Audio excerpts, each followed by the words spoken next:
Bismillaahi Raxmaani Raxiim. Kusoo dhawaada cashar muhiim ah. Dhageysta waa misku aragtaa dareen niyad jab ama diiqad kugu soo laalaabata, fakar badan, walwal iyo firfircooni la'aan. Ma dareentaa laab ciriiri, isku buuq, dulqaadasho la'aan iyo hammi yari. Mararka qaar ma dareentaa quus, go'aanka oo kugu adag, isdaryeelis la'aan iyo hurdo xumi. Mararka qaar ma dareentaa inaysan noloshu qiimo lahayn, mustaqbalkana mugdi kaa galo. Ma is canaanataa oo ma is ciishaa. Mararka qaarna ma iska oysaa adigoon waxba lagaa hadlayn. Gurigaaga ama shaqadaada ma dayacdaa oo carruurtaada ma u istaagi weysaa. Intaas ma kuu weheliyaan murqo xanuun, daal, tabar darri, hilmaan badan iyo timaha oo ku daato. Haddii aad intaas isku aragtay, waxaa ku hayo ciladan ee fadlan ka faa'iidayso lana wadaag bulshada. Magacaygu waa Dr. Mahdi, waxaan ka mid ahay dhakhaatiirta ka howlgasha isbitaalka East End. Ciladan waxaa loo yaqaanaa niyad jab, afka qalaadna lagu dhaho depression. Waxaa loola jeedaa markay jirto xaalad dareen ah oo qofku muddo dheer dareemayo dhib iyo ciriiri nafsadda ah, noloshuna ay u muuqato mid aan iftiin lahayn.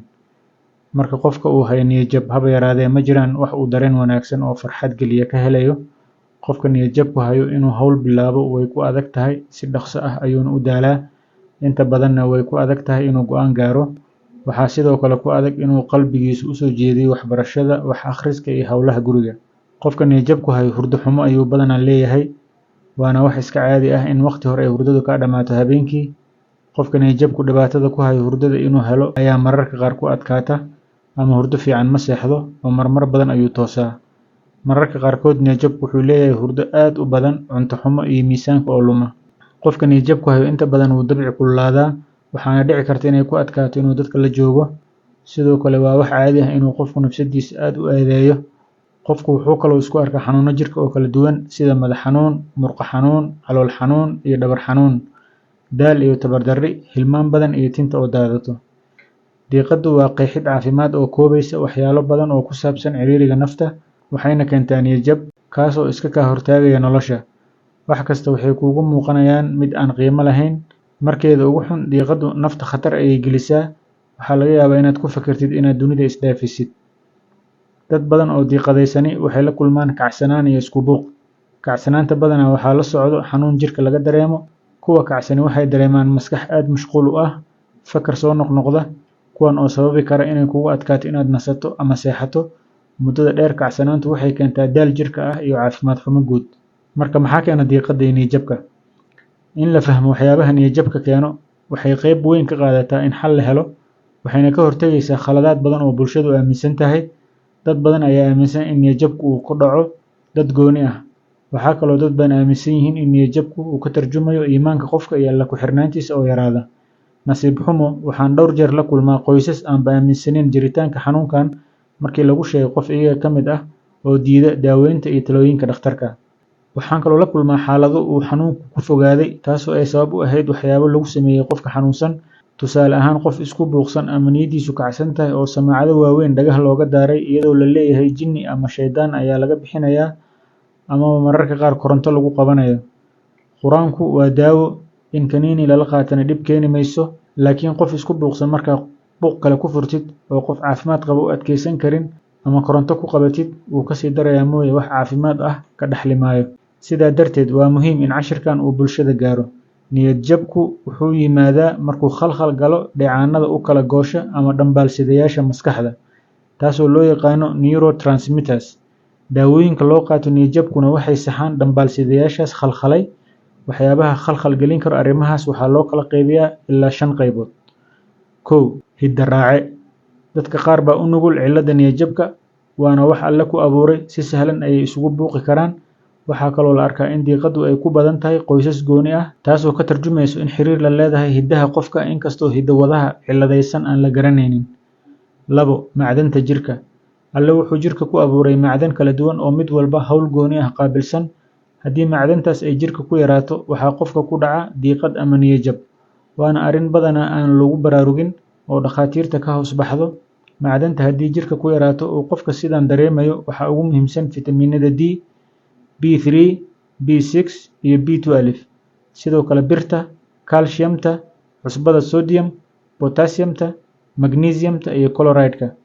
Hadduu qofka nafaqa darro hayso ama muddo la ildarna xanuun jirka ah ama uu fuuq baxo, waxaa khalkhal galo macdanta jirka, waxaana ugu dambeyn ku dhaca xanuunka diiqada ama niyad jabka.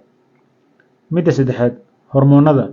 Hormoonku waa dheecaano kala duwan oo ay soo saaraan qanjirrada jirka ku jira. Jirkuna kama maarmo haddii hormoonnada ay jirku ku bataan ama yaraadaan, qofka niyaddiisu way isbeddeshaa, waxaana la soo darso xanuunka niyad-jabka. Badanaa lama dareemo in jirka ay ku yaraadaan ama ku bateen ilaa in la baaro mooye. Xanuunka ugu caansan waa xanuunka hawlgabka qanjirka thyroid-ka oo badanaa lala xiriiriyo diiqada iyo niyad-jabka. Aad ayuuna ugu badan yahay haweenka Soomaalida. Fadlan ku laabo bogga oo daawo muuqaaladii aan kaga hadlay cilladaha ku dhaca thyroid-ka iyo siyaabaha loola tacaalo. Waxaa kaloo caddayn u ah in hormoonku uu xiriir la leeyahay isbeddelka niyadda qofka, in haweenku ay badanaa diiqaan ama niyad-jab dareemaan xilliga caadada, xilliga foosha ka dambeysa, iyo xilliga naas-nuujinta, waana marxaladaha uu hormoonku isbeddel sameeyo. 4. Cimilada. Waxaa jiro nooc ka mid ah diiqada oo la dareemo xilliyada qaar, waxaana loo yaqaannaa seasonal affective disorder. Qofku wuxuu dareemaa maalmo qaar ah in wax ka qaldan yihiin, inuu dareemayo murugo, daal aan caadi ahayn iyo hurdo la'aan. Maalmo kadib caadi ayuu ku soo laabtaa. Waana xaalad ku meel gaar ah. Waxaa qodobkan soo hoosgalayo niyad-jabka ka dhasho hurdo yarida, shaqo badnida, safarrada, isbeddelka cimilada, ku noolaanshaha dhul kugu cusub, waxayna cilladan ku badan tahay dhalinyarada. Dhowr jeerna waa la kulmay arday waxbarasho dibadda loogu diray, laakiin nasiib xumo la soo celiyey iyagoo qaba cilladda niyad-jabka. 5. Niyad-jabka ka dhasha xaaladaha qaar ee qofku soo maro noloshiisa waa qayb ka mid ah waxyaabaha keeno.